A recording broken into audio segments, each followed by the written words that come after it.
अस्सलाम वालेकुम दोस्तों, मैं हूं सलीम तेजानी आपके साथ फैक्ट्स ऑफ पाकिस्तान की जानिब से।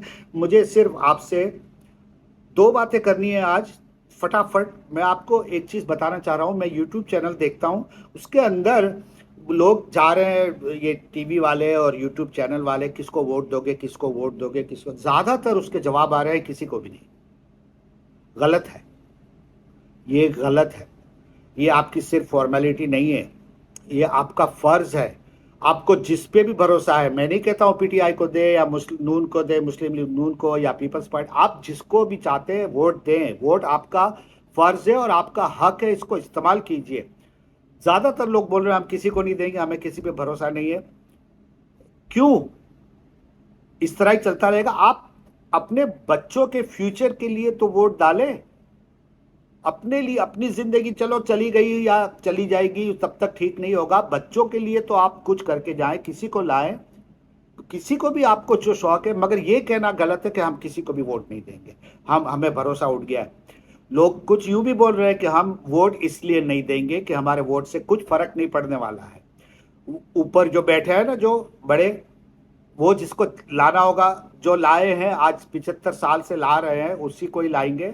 हमारे वोट से कुछ फर्क नहीं पड़ता। हमें तो वोट देना है इसको, हमें तो वोट देना है वो जेल में बैठा है उसको, हमें तो वोट देना है।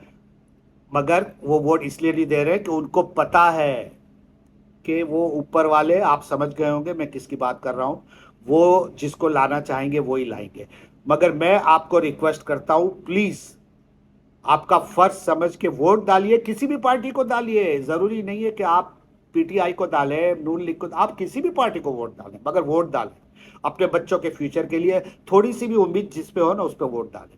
दूसरी बात, ये शाहजेब खानजादा की बात कर रहा हूं मैं आपसे, कि ये इज्जतें इस तरह उछाल रहे हैं पैसों के लिए। किसी की आ, आ, आ, किसी औरत की इज्जत इस तरह उछालना, समझ में नहीं आ रहा है कि ये पैसों के लिए इतना नीचे गिर जाएंगे। ये जियो टीवी और ये खानजादा साहब इस तरह से इंटरव्यू, इस तरह किसी की बेइज्जती करेंगे। ये बहुत गलत कर रहे हैं जो कर रहे हैं। ये लोग कितना गिरेंगे? वो बंदा डट के खड़ा हुआ है, वो पत्थर की तरह हिल नहीं रहा है। और उसको चाल पे चाल, अगली चाल, अभी एक चाल चली फिर दूसरी चाल चलाएंगे। पब्लिक, पता है पब्लिक को कि क्या हो रहा है। पब्लिक जरा भी बिलीव नहीं कर रही है। मगर इस तरह किसी औरत की इज्जत उछालना, जो सियासत में भी नहीं है। आपको मैं एक इंटरव्यू दिखाऊंगा जब शादी हुई इमरान खान की तब का, और दूसरा इंटरव्यू जो उसने लिया है वो अभी का। वो दोनों को आप कंपेयर कीजिए, ये जमीन आसमान का फर्क है। तो आप दो दो दो महीने तक अगवा कर लेते हैं एक आदमी को, और उसको धमकियां देके और उसको ब्लैकमेल करके फिर आप गन पॉइंट पे उसको ये बुलवाते हैं, बुलवा। तो गौरली के लिए इस बात का नोटिस लेता हूँ और सख्ती से तरदीद ही सिर्फ नहीं करता, मुझे इस बात का बड़ा दुख हुआ है। मैं ये बात बड़ा क्लियर करना चाहता हूँ आप लोगों को कि मेरी साबका एहलिया बुशरा बीबी, मैं सिर्फ बड़े क्लियरली और अल्लाह ताला को हाजिर नाजिर जान के कहता हूँ कि दुनिया की इससे पाक बीबी मैंने नहीं देखी। दुनिया की पाक तरीन बीबी है। और ऐसी खातून के बारे में इस तरह की बातें, और फिर इमरान खान का जो हमारे इस स्पिरिचुअल घर का एक बुशरत खाना समझता है, उनको उनके बारे में ऐसी बातें सुन के मुझे निहायत दुख हो रहा है, क्योंकि उस जैसा भला आदमी मैंने नहीं देखा। अल्लाह ताला की ज़ात उसे सेहत, तंदुरुस्ती, सलामती दे और इज्जतें दे।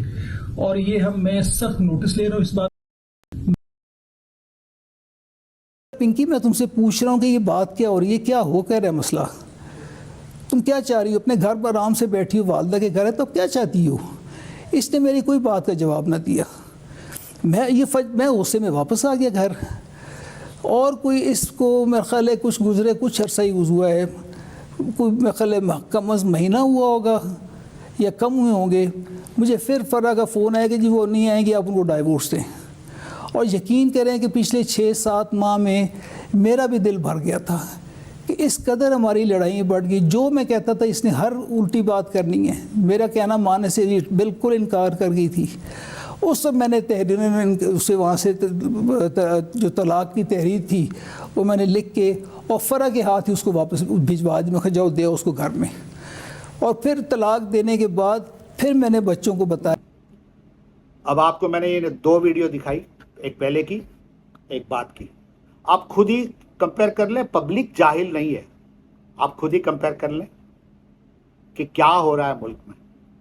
कितनी कोशिशें कर रहे हैं, जितनी भी कोशिश कर लो, वो आदमी पत्थर है, मुल्क छोड़ के नहीं जाएगा। इतनी ऑफर है उसको दी है हुकूमत ने कि छोड़ के चले जाओ, 5 साल चले जाओ, फिर आ जाओ, ये करो। वो बोलता है मैं यहाँ से हिलूंगा नहीं, मैं जेल में मर जाऊंगा मगर हिलूंगा नहीं। ये है लीडर, हिलेगा नहीं वो बंदा।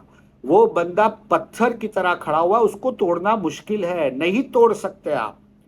वो एकदम सॉलिड बंदा है। वो आप उसको कुछ भी ऑफर करेंगे, अच्छा ऑफर को छोड़ो, आप कोई भी चाल चल ले, उसकी रेटिंग्स बढ़ती ही जा रही है। आप गलत कर रहे हैं, आप जो कर रहे हैं ना उससे आपका नुकसान हो रहा है, उसका नुकसान नहीं हो रहा है। उसकी रेटिंग 85-90% हो गई है इस वक्त। अगर आप पोल देखें, जो ये ट्विटर वगैरह में पोल करते हैं, उस पर लोग वोटिंग करते हैं, आप देखें तो सही। Who is your leader for next? 92% Imran Khan, 5% Nawaz Sharif, 3% Zardari, 1% Maulana. ये इस तरह के पोल्स आ रहे हैं।